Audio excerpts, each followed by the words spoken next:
chu hei thil ka repot le don ni hi a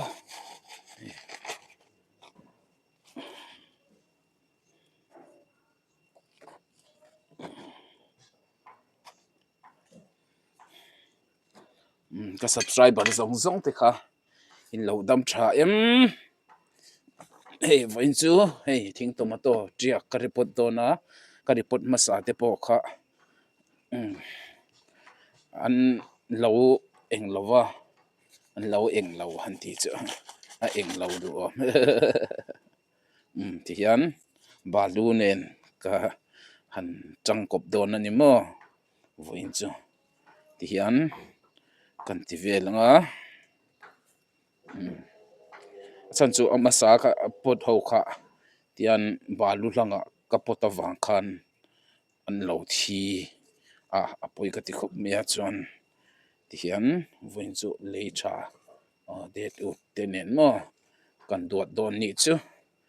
hian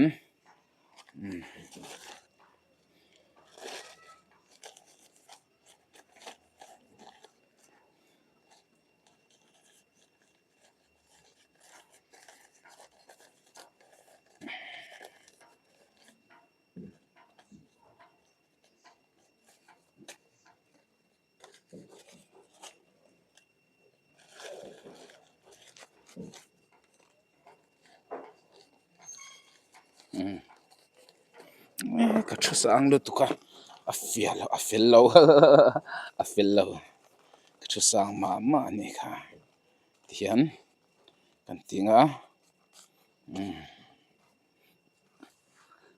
o man ro ber kan ken thei gil le a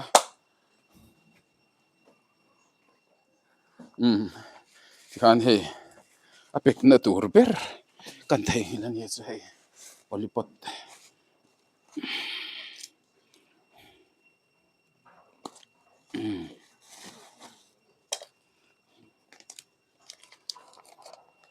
ngoi ro a pakhat hi chu kan ti ber ram nge la eng lo em e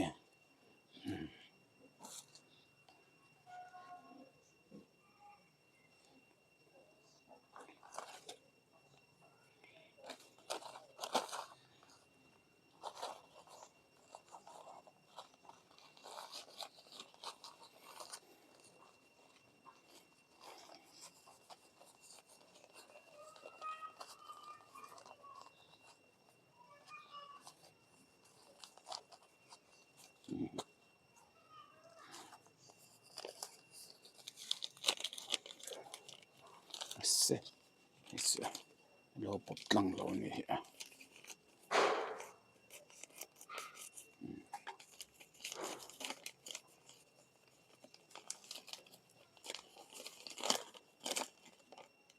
ka lo zei kherum zau ma ni khama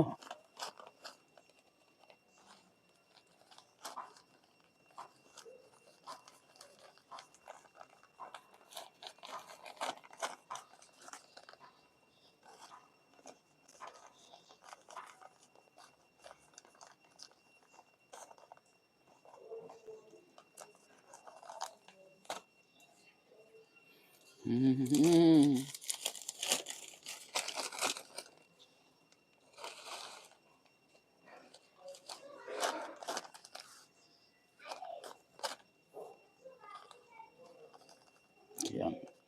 lei than men kan ti nga langa rin ngal to tur sun ngai to lo turin ma sa ho khan lo thi mana ui tak an lo thi cheu to a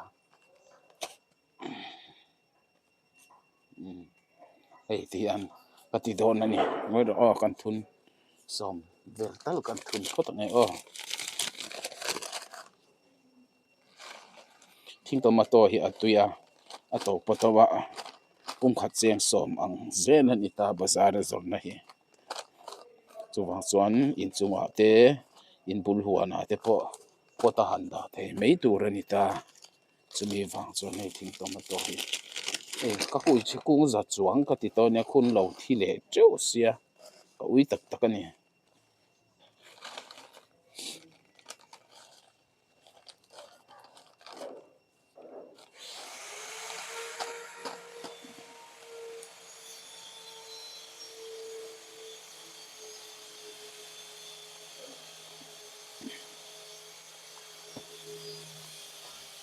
pahnih pali paruk pa pahnih pali paruk pariat pahnih kan beti bel lok ya som selin kan tinge khi atam le do na khi po ki som rup borvel songa borvel kai le mei the ki an ron trâu ze la ka a chiak na sa to sin kung za chuang ka pot to nia englo tiang poli pota po ti lovin dispo a khan kan tin la ya dispo kha alo ngei vak lo nge manin thile ze sia mo ui lut to kon chu chuan ti chuan Sunday an ngai to lovanga ti hian an ron lian anga an ron thang lian anga ti khan kan in kol chun zom khan ni mai don mo masa dispo ka lo ti ho ka lo ti sual le kan ni dispo a khan an lo khi du lo puisia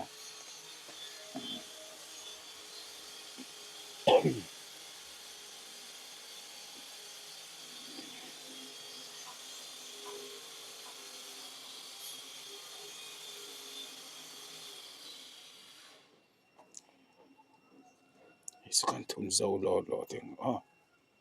zo lo ste se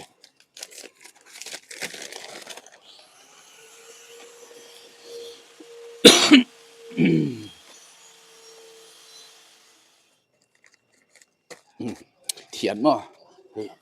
thian ka falanga santa hian ka fit lu ngal zel don ani hian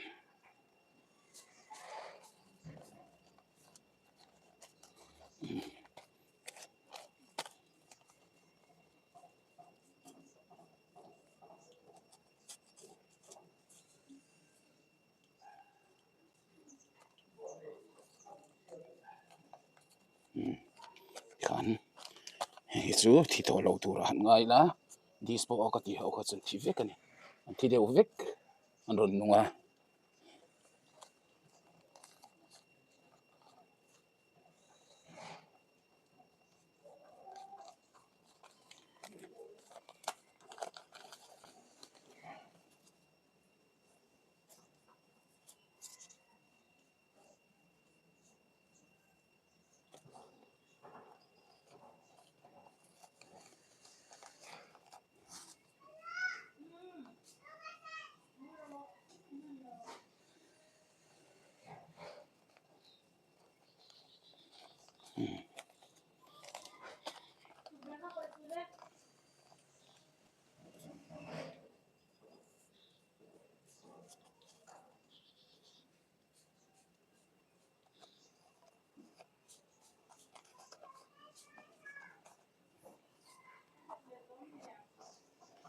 ni chu dam reng to ro sia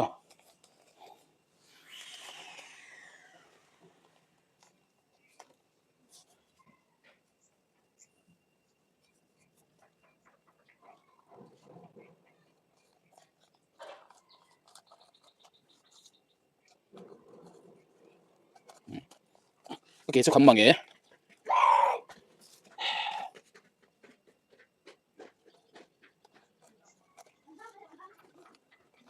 tin to ma to hi tui me man kang ni mo tui sia a thu dan te dal bazar lo nung tharo lo that tabin lo nung ro ya ba te kapot nim nen mo ora hi tem te kasi bilang ngai don abo le zel na to ya na lo pa jo ho lo tu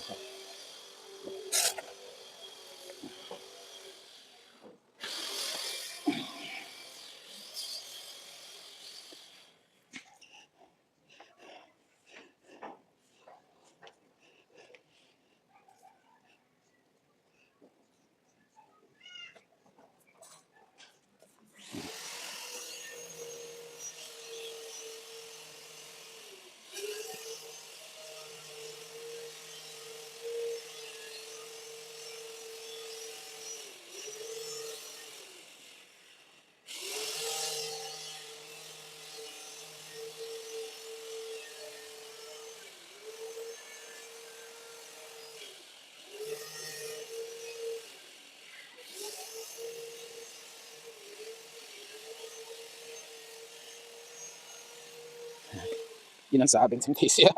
kan beng chen thei ni kai ni lam hi chima kai la hi o dam sha mak se o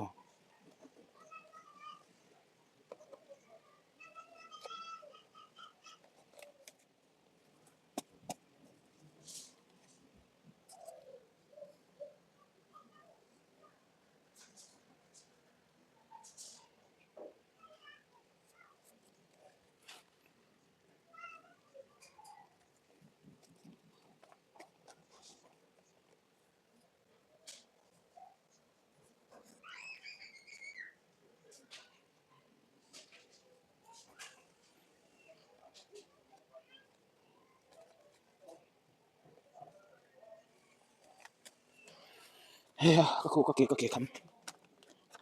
chut cher dia ka chut lai na sang le deuh sia khok le nek zen ma ti khan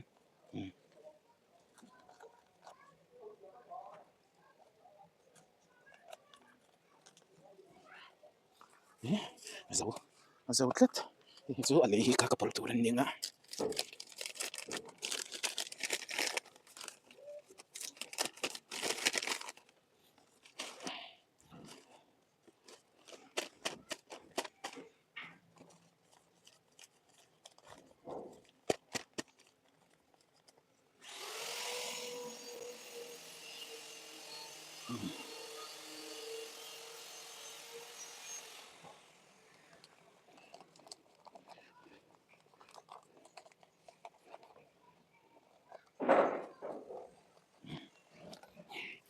ti bilang ai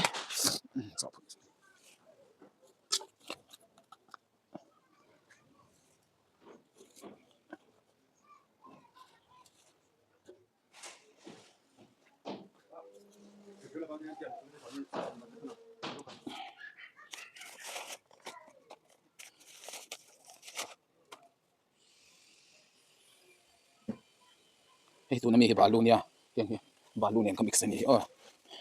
hey bong ek le phuai up troya nia hey ri ri thil thai pot nan ka mang ani chu tha mo hey ale lo le du tu te lo le du tu ten om chuan hi aman pot lom zo ka mo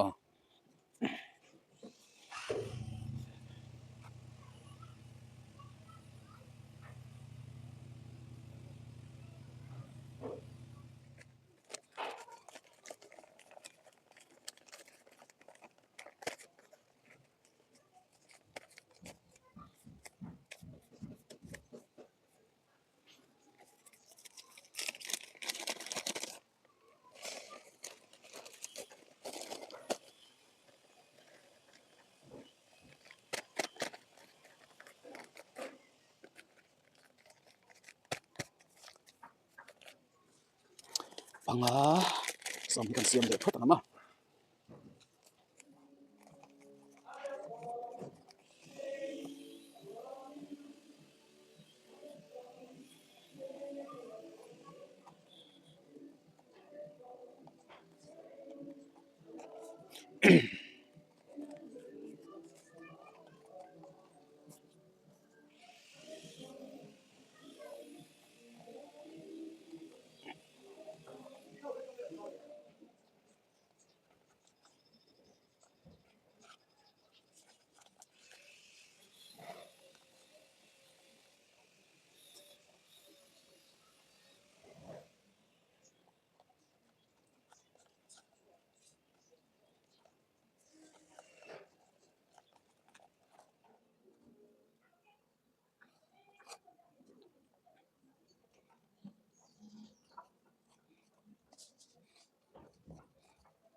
mi su avalian ve lian apo yan ti thawila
Song paruk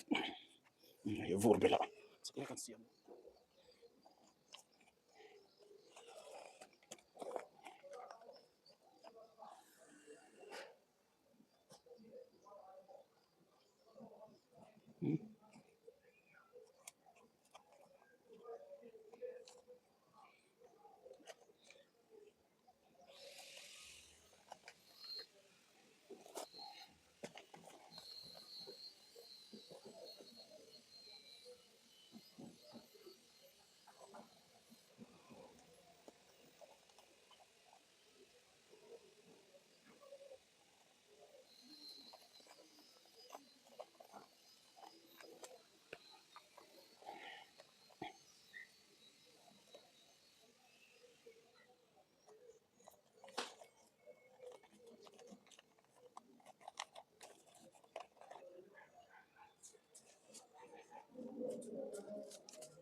lâu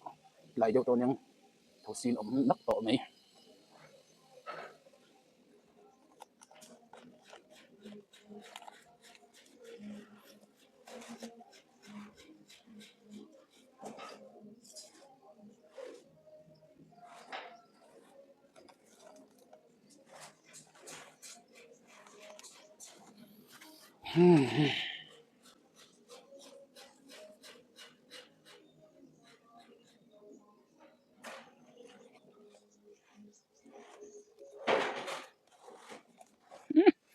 thầu xin mình lâu ấy chật chật liền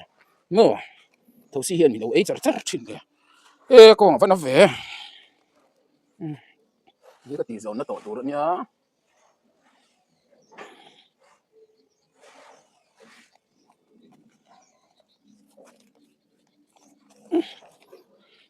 thầu xin mình ấy ăn ngon đâu lâu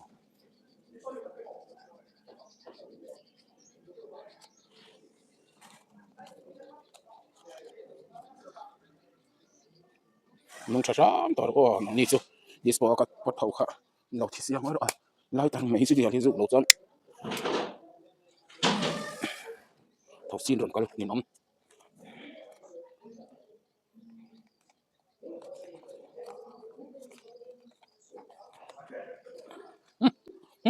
cái món này anh thì thầu xin này món này này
thì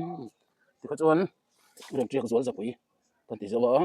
không chỉ là hun ngay ta thì anh ấy tụi thì trùng thum cái là cái repot này to hiện kỹ thì coi nó đường truyền để dễ lắm mà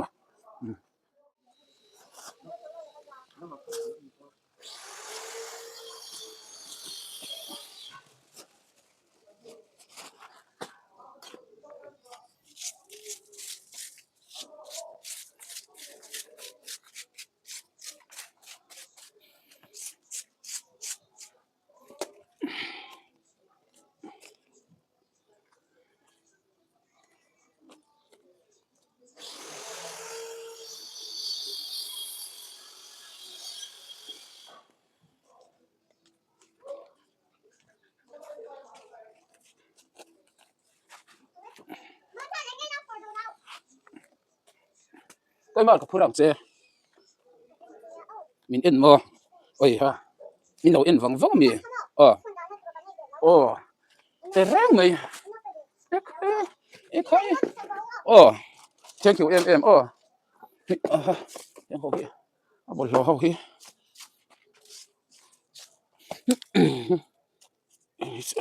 a bol lo ten ni a bol lo ho da na ka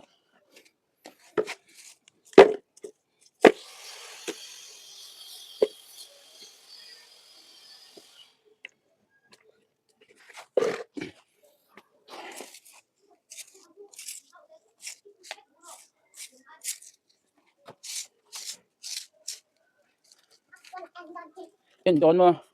min en zawang van nal pui lo me tami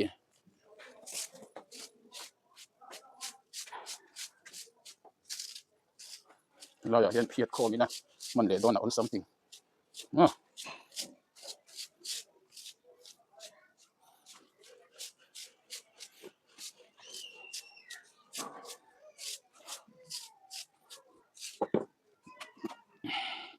han tui tui pe le to ila tui pe kan ni to mai ma tu na ka chuan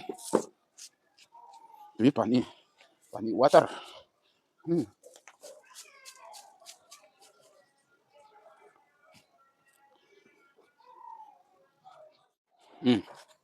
tui ham to ila ma ti kan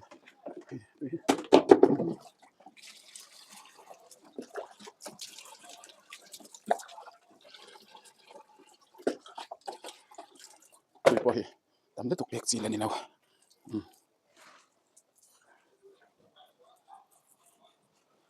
ti kan to lek chuanin khu lampang ho khu pek len ngai hilai hi chete pek len lo kan ngai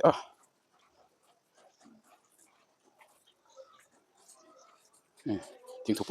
pui ka ti hei aming hi ka soi fu thei lo reng hi mak ka ti hei heng hi an thi na salu tu ki mo heng hi nak tu ka chun zo matan voina chon ka man to lo hei en ula hei an thi na san sia ka he ta hian poli pot dispo ka lo da son topa heng hi chaina dol ka ti chaina ro san nia hei tu na ka pot ang kho ka heng hi chen chen rom lian lap to mo tui kan pe le lok don ni kha hei iswa thin dung ha hi hei an that thei lo mo ha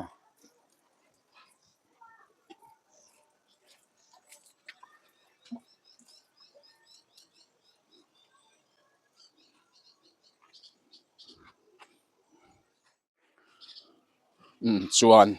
hei ka kuin na khanita hei tian an la ron chiak le cheu don ani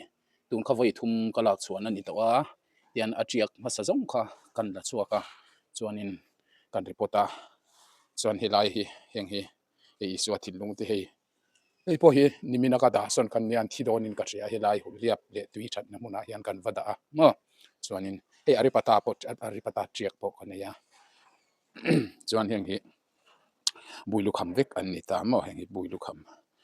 chuan he lama hian kan da boka hei bui lu kham kham ti hian kan da ka step bula chuan hei zan parim tui sang lu tuka hei ka thlia ka hei an ron sor tran to ni hi hei heng te hi par moi hei hi sen dang na par bu ko ni ta moi em ta e ka iswa thin lung te hei che sang ka da lama hian khang kha chuan hei po hi kan ri pota chang le thelo hei po hi mo hei heng an ron sor tran me kan heng hi tui pe kan ngai chuan in helama hian thil dang kan da le amo hei hei ba khor te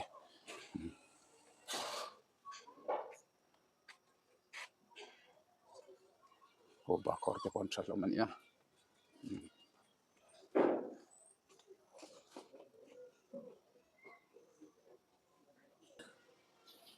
chuan helama hian pot eng emaw zat kan da le a hei heng te po hi an moi ang puin an thang lo lut to kamo hei chuan heng te hi kan da zel ta hei moi em an na po hian par an la par ma po hian an na hi moi emo en la buk lo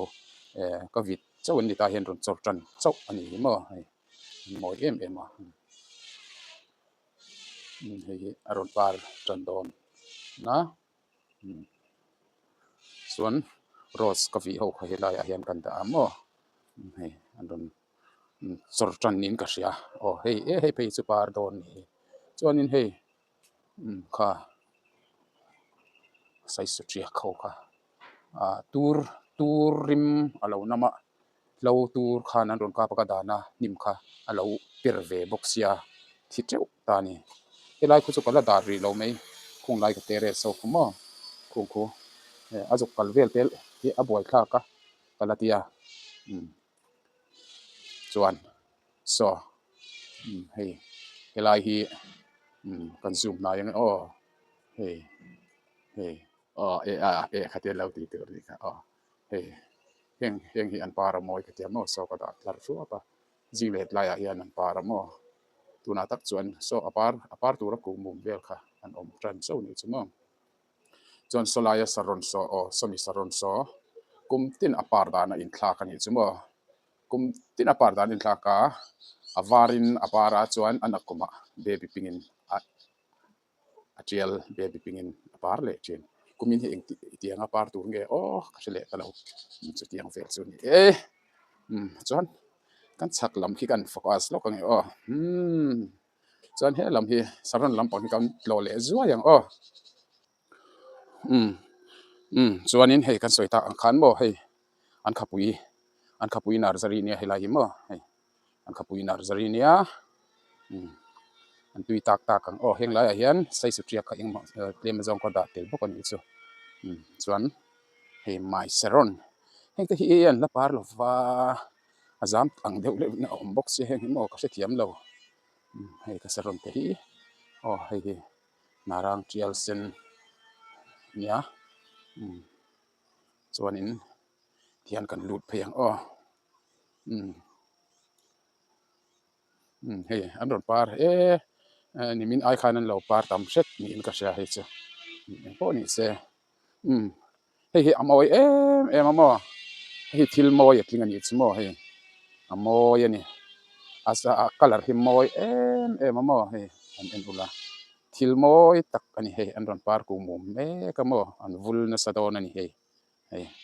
a tangka ti ṭiak pal hi aka uilu to ka khu ka vita aron chor churon chora moi em ani hei this is very moi ani top mai ni mo apar hi moi top mai han en siang maro moi ania hi tiang hi ka du treu ani chuan kal phei zelang te na rang moi an nia an na par lova hei an don par trep ani hei an don chor sen duk vela an par hi an tiang in nge om don kala se lo ani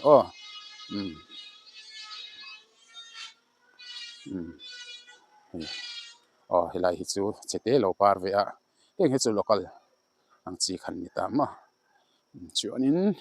he tian kan ti phei le ngai hei silver ka moi don ania silver hi chuanin hei hi narang bial na lania sep te hin na lania bial chai mai ni chuanin hei po hi narang eng tiang in nge par don helai a hian ran nung in bu lo khuar ani hi hei eng ran nung tak niang mo eng ran nung tak niang mo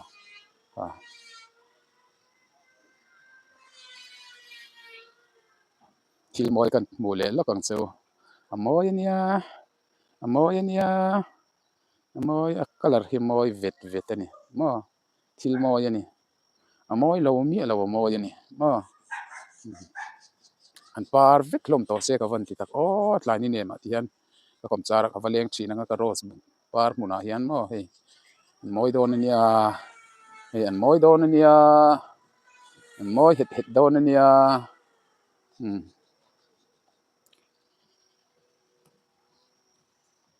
hei po hi apar ka mu chak to ko mai hei eng tiang in nge ron par don kala chiang si lo mo hei mu chak to khop mai chuan hei po hi ron par ve chek tan ani chumo hei nen ron par chek ka tiang in ngen ron par don thei chu kan hrelo kan hre si lova chuan in chung lam lut liang voina kan pot thar te hi kan han la focus le lo ko nge ron thatura kan ngaya pot pot som ruk bor velani voina kan pot kama kan repot kha chuan heng te hi an moya heng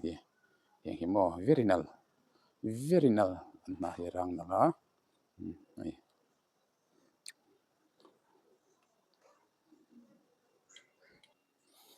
chung lama lut le ang chung lama kan lut le to don ni hilai hen piece li ka da bo ka ma hai thian du ka hian thian chuan in ni zana ka life na ka ron report ho kha heng hen nia sang thru lomani ama ai chuan in a lut zuai yang ha heng hi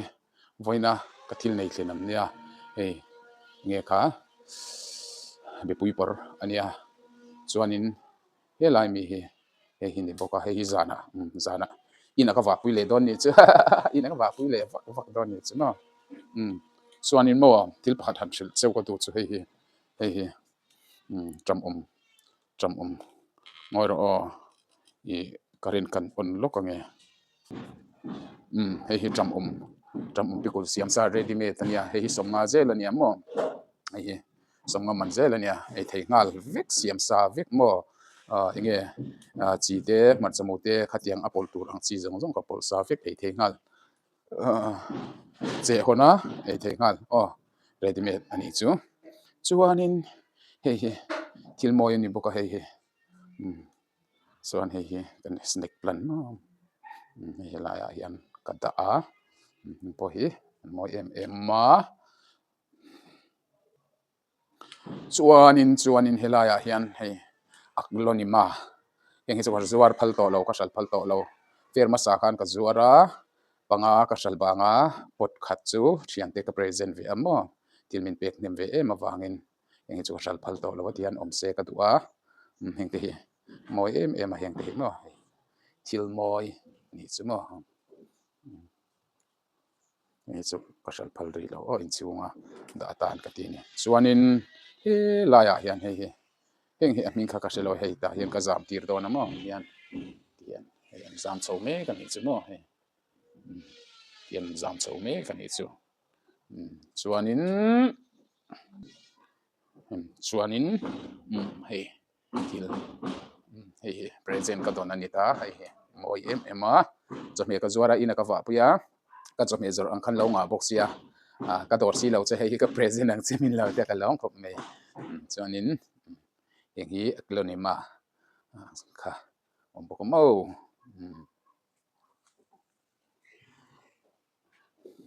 chuanin hei te hi hei a thang mo khop mai hei hi thang zu che lian te wada ka duwa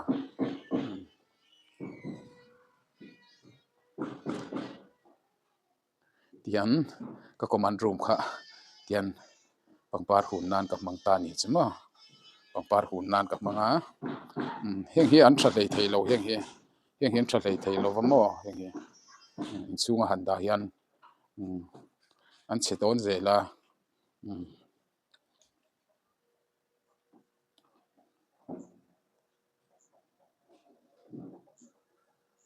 ki ka fa pan opang ber ni ki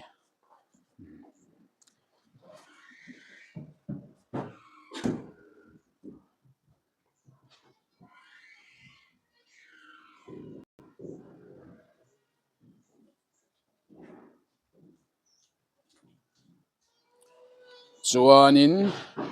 ponlam varanda hei croton nuwa sakin min present a hei pot pani chuanin hei kumtluang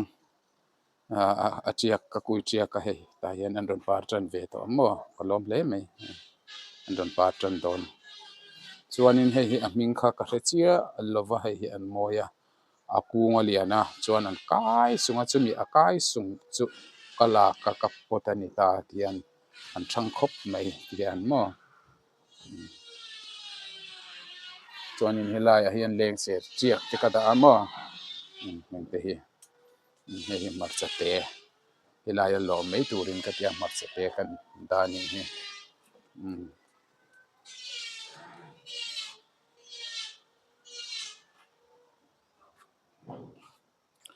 zirniam hi kan nei thei don lo nin ka sha hei aron par tran do na zirniam hi amak tui ka va pekin an troi le zel box ya zirniam hi ka ti chi ni don lo ni in ka hriat ka heta ni chumo hei chuanin iswa thin lung kha helaya hian engemaw zat ka dah bawk amaw hei lal iswa thin lung hei ka zirniam ho chu hei hei tui ka pekin an lo thi zel sia hei hetami po hian troi to ta hei heng te po hi tui ka pingam to lo wani tlem te ti nong chep tur ang sleka ka va pek po khan an thi zel sia ka ti mi ni don lo nyang an paranal sia hemi ngat pe hi chu par chuai theilo par chuai theilo ka ti to pa chon ni china ka ron ti lan kha heng ho hin ni ta mo hei hei varanda a hei par tur zingkar par tur an tam hei an ron ku mum sip sip mai hei a par chu ku tiang khun ta chuan ka ar ho la hi o hei mera ar ho um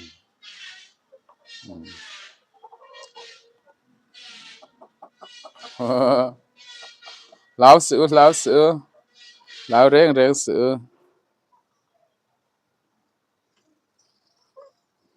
chake ke klamania chon ve chon do lu tuk sia mo hei ma se an tram te hin du ta zik lum kor te hin du em ta yan nuam hin ti ve nia chuanin he lampang hi an ti le ang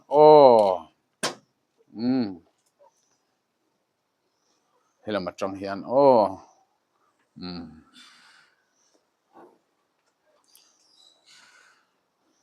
ni china ka soi kumtina par da na in thlak zia ka ti kha hei hi ka saron hi ti hian a sep ka siama ka ziel kwal ta a chung bialin ka siam ta hei a par tur an ron ku mum tana hei hei te hi eng color nge niang le baby pink tur nge var tur nge ni le to ang ti khan an par dan khan ron in thlak zel siamo hei hei tian a chung hi ka zial mum ta ni chu ti hian ka ti zol ta mo tiang khan kan ti zol nap ta ni cha par huna moi don ni chuma chuan hei po hi hei tui ka kata hei ka kat nan ron chor tran vel to amma kelbu chuanin hei po hi hei an ron par tran don chuan hei po hi ka kat sok ta ni cha ka kat deu sok ta abula hian hei tiang chi hi ka dan thadu em mai se tian an kai sing sungama hei chuan hei ka kat sok ta khu an ron chor tran khu heng te hi a chor an ni hei hei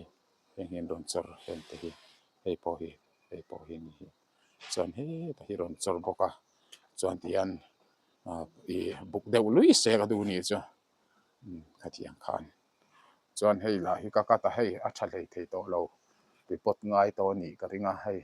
le lampang a heu huai in chunga bang hiang in ka da mo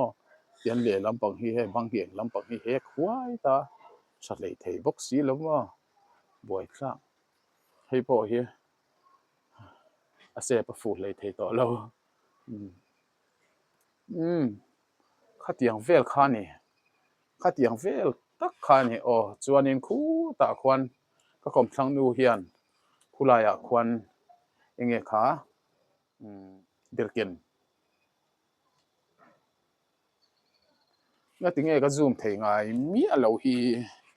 amak hle ni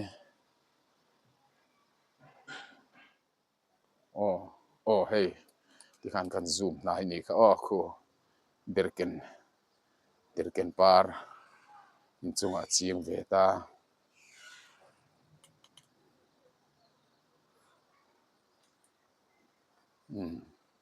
nga tinge kan zoom lok thei ngai mi alo hi thil mak takatling ani chu lo ma ole khati som khatun truma kan video kan lo ti chhuat thei ise kan video tem in lo clear sak tu te zong zong chunga lom tu kan so next video hlim takin mule cheu turin mang tha ba bai ve kule o bye bye